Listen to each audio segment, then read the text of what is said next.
पश्चिम बंगाल में पहली बार हमारी बीजेपी की सरकार आई है। जब से हमारा देश आजाद हुआ है तब से जो है वहां पर टीएमसी की सरकार ही मौजूद थी।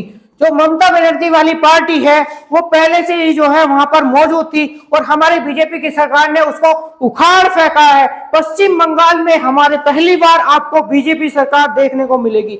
मैं आपको बता दूं कि इन 5 राज्यों में जो चुनाव हुए हैं उनका क्या परिणाम आया है। पहला नंबर 1 जो असम है, असम में चुनाव हुआ है, वहां पर बीजेपी सरकार बनी है बीजेपी।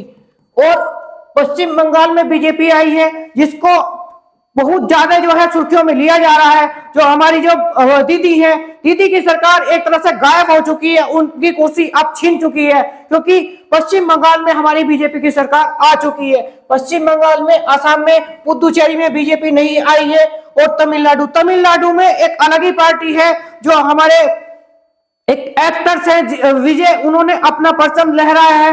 वो बहुत अच्छे मतों से जो है उन्होंने जीत हासिल की है। और 5वां आता है केरल। केरल में भी जो है बीजेपी नहीं बन पाई है। इन 5 राज्यों में जो है ये चुनाव हुए थे जिनका परिणाम बहुत अच्छा निकल के आया है, लेकिन बीजेपी ने और राज्यों में भी अपना अच्छा परिणाम दिखाया है। लेकिन सबसे मेन पॉइंट जो है वो पश्चिम बंगाल का है। इधर आप देख सकते हैं किस तरह ये काउंटिंग हो रही है।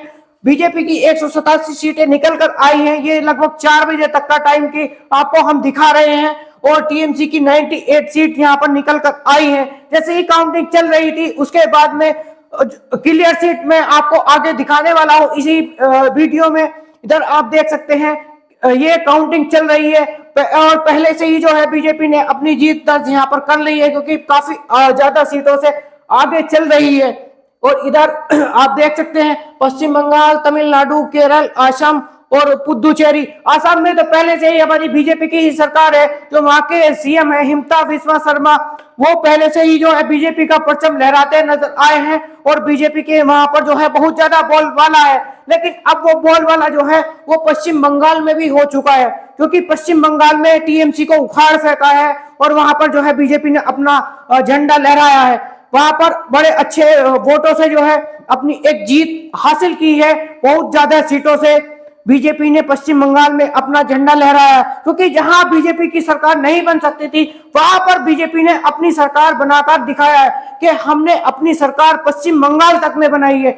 जहां पर जो है दीदी के राज में बांग्लादेश से रोहिंग्या और ये जो भी उधर बॉर्डर से लोग आते थे वो अब जो है बीजेपी की सरकार में आपको नहीं देखने को मिलेंगे क्योंकि कड़ी सुरक्षा होगी। बीजेपी की जहां भी सरकार है,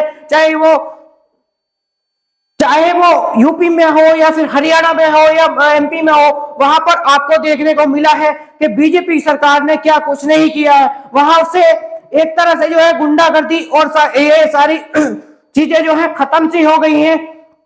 तो आपको जो है बांग्लादेश में भी अब ये सारी चीजें देखने को मिलेंगी।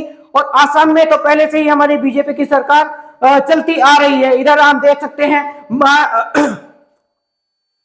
ममता बनर्जी एक तरह से टूट चुकी है और इनकी कुर्सी छीन चुकी है। अब इनकी जो है राजनीति का करियर इनका खत्म होने वाला है। अब ये समझ लीजिए वहां से इनका चैप्टर क्लोज हो चुका है। अब ये आगे को अपनी सरकार नहीं बना पाएंगी क्योंकि इनकी राजनीति अब खत्म हो चुकी है। इधर आप देख सकते हैं ममता बनर्जी किस कदर जो है उदास है। इनकी सरकार गिर चुकी है और हमारे प्रधानमंत्री ने वहां जाकर